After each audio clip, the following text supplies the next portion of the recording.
Hello guys, welcome back to bit learning. So आज मैं आपको चैप्टर 4 का क्वेश्चन आंसर्स करवाने वाली हूँ। चैप्टर 4 का मैंने वीडियो डाल रखा है एंड इसके पहले चैप्टर 1, 2, 3 के भी वीडियोस डाल रखे हैं, उसके क्वेश्चन आंसर्स भी डाल रखे हैं।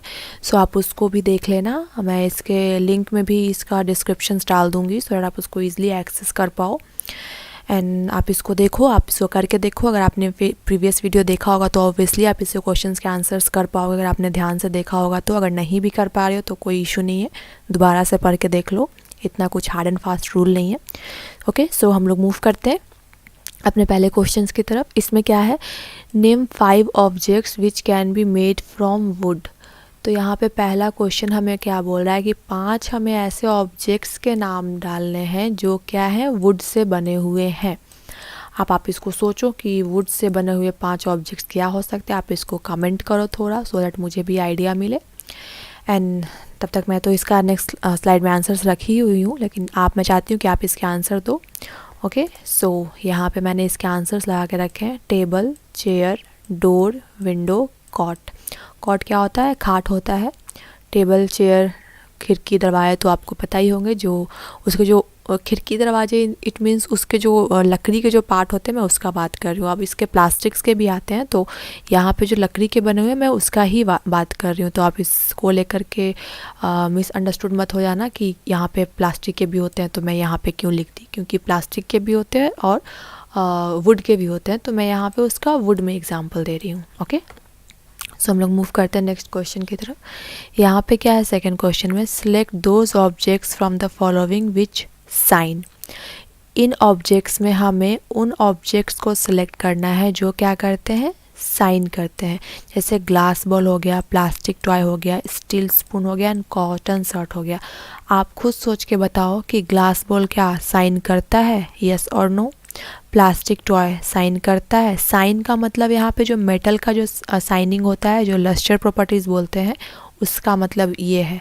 ठीक है, steel spoon and cotton shirt. तो ऑब्वियसली यहाँ पे इसके आंसर्स होंगे लाइक ग्लास बॉल जो होता है वो आपका क्या करेगा, साइन करेगा, एंड स्टील स्पून जो है वो साइन करेगा। प्लास्टिक टॉय या फिर कॉटन शर्ट, उसमें वो लस्टर प्रॉपर्टीज़ नहीं होती है तो वो साइन नहीं करते हैं। ओके, प्लास्टिक टॉय आपको लगा कि हाँ वो चमक रहा है तो उसका वो साइन, इस साइन का बात नहीं हो रहा है। जो यहाँ पे जो बात हो रहा है ग्लास बॉल का, स्टील स्पून का, ये क्या है, ये मेटल का बात हो रहा है। ओके, सॉरी, तो यहाँ पे ये मेटल का बात हो रहा है। नेक्स्ट हम लोग मूव करते हैं। यहाँ पे थर्ड है हमारा कि इसको मैच करना है इस ऑब्जेक्ट्स के साथ और इस मेटल के साथ। जैसे इस ऑब्जेक्ट्स को बनाने में हमें किस मटेरियल का नीड पड़ा है, उसको हमें मैच करना है। तो आप इसको एक बार देखो, कर खुद से ट्राई करो। नहीं होता है तो नेक्स्ट स्लाइड में ऑब्वियसली इसके आंसर्स हैं, मैं उसको बताने ही वाली हूँ, आप इसको एक बार देख लो। ओके, सो देखिए, बुक का क्या है, बुक का मटेरियल क्या है, पेपर है। बुक है या फिर जो नोटबुक है वो किस चीज़ से बना हुआ है, आपका पेपर से बना हुआ है। Tumbler, glass. टम्बलर क्या है, कोई भी ऐसा ये एक कंटेनर टाइप का होता है तो इसको हम लोग टम्बलर बोलते हैं, तो क्या होता है, ग्लास से बना होता है। ओके, चेयर ऑब्वियसली लकड़ी का बना होता है। प्लास्टिक के भी चेयर आते हैं, आई नो, बट यहाँ पे वुड का बात हो रहा है तो यहाँ पे ये वुड ही लिखेंगे हम लोग। ओके, टॉय क्या होता है, प्लास्टिक्स के बने होते हैं। यहाँ पे भी वुड के भी टॉय होते हैं, तो आप इसको लेकर के मत बैठ जाना कि ऐसा कैसे है, वुड का भी टॉय होता है। प्लास्टिक्स के टॉय की बात हो रही है यहाँ पे, क्योंकि हमारे चैप्टर में जो हमने पढ़ा है उसमें प्लास्टिक का ही बात हो रहा था, तो हम इसको एज्यूम करके चल रहे हैं कि यहाँ पे ये प्लास्टिक का टॉय होगा। ओके, शूज़ क्या होता है, चमड़े का बना होता है, जिसको हम लोग लेदर बोलते हैं। ओके, सो आई होप कि आपको ये समझ में भी आ रहा होगा, मैं अच्छे से एक्सप्लेन भी कर पा रही हूँ, आई होप सो। यहाँ पे क्या है, आपको ट्रू एंड फॉल्स में इसके आंसर्स करने हैं। लाइक यहाँ पे ये सारे क्वेश्चंस मैंने दे रखे हैं, आप इसको एक बार, मैं चाहती हूँ कि खुद से रीडिंग डाल करके आप इसको ट्रू एंड फॉल्स का आंसर दो। नेक्स्ट स्लाइड में इसके आंसर्स हैं ही, बट मैं चाहती हूँ कि आप इसको पॉज करो एंड खुद से आंसर देने का ट्राई करो, आपको अच्छा रहेगा। यहाँ पे जो है आपके आंसर्स दिए हुए हैं। ओके, सो इसमें फर्स्ट क्या है, stone is transparent while glass is OPEC.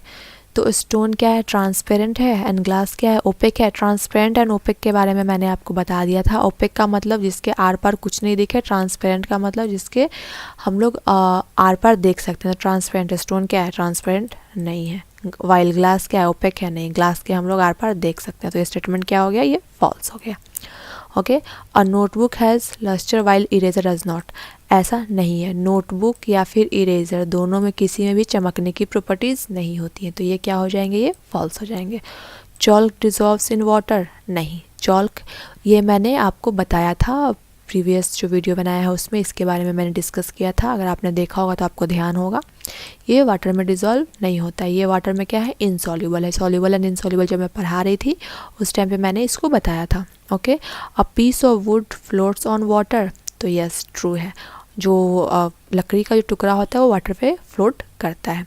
Sugar does not dissolve in water, तो नहीं, ये गलत है, क्योंकि शुगर क्या है, वाटर में डिज़ोल्व हो जाता है, सैंड डिज़ोल्व नहीं होता है। ऑयल मिक्सेस विथ वाटर, नहीं, ऑयल क्या होता है, वो वाटर के सरफेस पे फ्लोट करता रहता है, वो उसके साथ मिक्स नहीं होता। Sand settle down in water, yes, sand क्या होता है, वो वाटर के सरफेस पे नीचे सेटल डाउन हो जाता है, मैंने ये वीडियो में एक्सप्लेन करके रखा है। Vinegar dissolves in water, yes true है, विनेगर क्या होता है, वाटर में डिज़ोल्व हो जाता है। ओके। यहाँ पे क्या है, given below are the name of some objects and material, यहाँ पे क्या है, कुछ ऑब्जेक्ट्स एंड मटेरियल्स के नाम दिए हुए हैं, उसको आपको ग्रुप करना है round shape and other shapes में, ईटेबल एंड नॉन ईटेबल्स में। तो इन सारे जो चीज़ों का नाम दिया हुआ है, मटेरियल्स का नाम दिया हुआ है, इसको हम लोग क्या करना है, राउंड शेप में कौन सा है, जो राउंड शेप में नहीं है उसके, और जो ईटेबल है और नॉन ईटेबल है उसमें। तो इसको मैं आपको दिखाती हूँ कि मैंने कैसे किया है। ऐसे राउंड शेप में अगर आप इसको करने जाओगे तो basketball, globe and earthen picture का मतलब होता है मिट्टी का जो आपका मटका होता है उसको बोलते हैं, तो ये सब क्या है, राउंड शेप का है, तो इसको हम लोग एक साथ कर दिए। ओके। अदर शेप्स में क्या होगा, शुगर एंड वाटर, वाटर तो ऐसा है कि आप इसको जिस कंटेनर में रखोगे ये उस शेप का हो जाएगा, तो इसमें क्या हो जाएंगे आपके, शुगर एंड वाटर आ जाएंगे। अब इसमें हमको क्या बोलता है कि ईटेबल में आप इसको ये करो, तो ईटेबल में क्या हो जाएंगे, ऑरेंज हो जाएंगे, एप्पल हो जाएंगे, वाटर हो जाएंगे और शुगर हो जाएंगे। आप बोल रहे हो कि राउंड शेप में मैंने ऑरेंज को क्यों नहीं डाला, तो आप इसको राउंड शेप में डाल सकते हो, ऐसा कुछ नहीं कि आप इसको राउंड शेप में नहीं डाल सकते हो, बट मैंने इसको ईटेबल की कैटेगरी में रखा है। लेकिन ऑरेंज क्या ये राउंड शेप में है, तो हम इसको राउंड वाले कैटेगरी में भी डाल सकते हैं एंड ईटेबल की कैटेगरी में भी डाल सकते हैं। नॉन ईटेबल्स में क्या हो गया, ग्लोब हो गया, अर्दन पिक्चर हो गया एंड बास्केटबॉल हो गया, ये सब क्या हो गया, हमारे नॉन ईटेबल हो गया। ओके। सो आई होप कि आपको ये समझ में आया होगा। 6 क्वेश्चन क्या है, list all item known to you that float on water, check and see if they will float on an oil और केरोसिन। क्या बोल रहा है कि जो भी आपके जान में जितने भी चीज़ें हैं जो वाटर पे फ्लोट करती हैं उसका पहले लिस्ट बनाओ और देखो कि जो केरोसिन है या ऑयल है वो सभी फ्लोट करता है या नहीं करता है। Check and see if they will float on an oil और केरोसिन, मतलब क्या बोल रहा है कि ये जो वाटर में तो मतलब फ्लोट कर ही रहा है, आप इसको चेक करो कि ऑयल और केरोसिन में फ्लोट कर रहा है कि नहीं। तो ऑयल एंड केरोसिन में फ्लोट करवाने के लिए आपको पहले ऑयल एंड केरोसिन लाना पड़ेगा और उसके बाद ये सारे मटेरियल्स को लाना पड़ेगा। तो आपने पेरेंट्स से परमिशन लेकर के इस एक्टिविटी को परफॉर्म कर लेना, अगर आपको ऑयल मिल जाता है उसमें चीज़ों को डुबोने के लिए तो। ओके। सो यहाँ पे देखिए स्पॉन्ज पीस जो होता है, जो साइकिल के ये सीट में होता है उसको स्पॉन्ज पीस बोलते हैं वो, या प्लास्टिक बॉटल हो गया, पेपर पीस हो गया, थर्मोकॉल पीस हो गया या वुड हो गया, ये सब क्या होता है, ये वाटर में फ्लोट करता है। तो आप एक काम कर सकते हो, ऑयल में ये थर्मोकॉल का जो छोटा छोटा जो गोल गोल पार्ट होता है उसको आप डाल कर देख सकते हो फ्लोट कर रहा है या नहीं कर रहा। आपको बस एक्टिविटी परफॉर्म करना है, ऐसा नहीं कि आपको एग्ज़ाम में आएगा ऐसा। ये आ सकता है कि हाँ ये ऑयल में ये फ्लोट करता है या नहीं करता, तो आप इसको किए हुए रहोगे तो आपको थोड़ा आसानी हो जाएगा चीज़ों को समझने में। और वैसे भी जो चीज़ें हम लोग फिज़िकली प्रैक्टिकली करते हैं तो ज़्यादा हमारे दिमाग में घुसती हैं। ओके। सो 7 क्वेश्चन क्या है हमारा, find the odd one out from the following. अब यहाँ पे ए बी सी डी में कुछ ऐसी चीज़ें हैं जो एक जैसी हैं और एक जो है बिल्कुल डिफरेंट है। जैसे यहाँ पे chair, bed, table, cupboard and baby है, तो यहाँ पे तो मुझे साफ दिख रहा है कि यहाँ बेबी ही डिफरेंट है। क्यों, क्योंकि बाकी चीज़ें क्या हैं आपकी वुड की बनी हुई है। बेबी तो किसी भी बेबी चाहे इंसान का हो या किसी भी एनिमल का हो, बेबी एक ह्यूमन बीइंग है, तो उसको तो हम लोग इसमें डाल नहीं सकते, ये बिल्कुल भी डिफरेंट है यहाँ से। Okay. Rose, jasmine, boat, marigold and lotus, तो यहाँ पे बोट हो जाएगा डिफरेंट क्योंकि बाकी चीज़ें क्या है, ये फ्लावर है। ओके।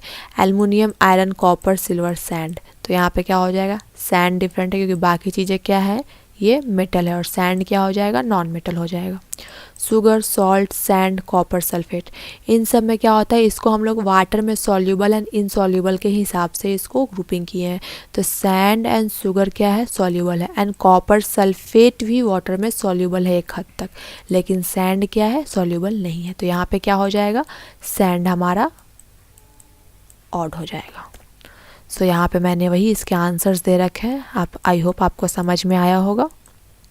ओके, सो आप इसको पहले खुद से ट्राई करने का, फिर इसके आंसर्स देखना, सो दैट आपको थोड़ा ज़्यादा दिमाग में जल्दी घुसेगा। सो आज के इस वीडियो में इतना ही था। आप मुझे बताओ कि ये क्वेश्चन आंसर्स का जो सीरीज़ है ये कैसा लगा आपको, कुछ और इसमें मैं ऐड करना चाहूँ तो कर सकती हूँ, बट बेसिकली इसमें जो भी क्वेश्चन आंसर्स हैं ये आपके एनसीईआरटी के बुक के ही हैं, तो आप इसको देख करके कर सकते हो। सो आपका इसमें एग्ज़ाम का सिलेबस पूरा क्लियर हो जाएगा। So thanks for watching this video, thank you, stay tune. Thanks for watching this video guys. अगर आपको वीडियो अच्छा लगता है तो प्लीज़ लाइक कीजिए, अपने queries and doubts comment section में पुट कीजिए, एंड या अपने वैल्यूएबल फीडबैक हमें दिए ताकि हम अपने आप को इम्प्रूव कर सकें। And for such regular content please subscribe our channel bit to bit learning. Happy learning, thank you.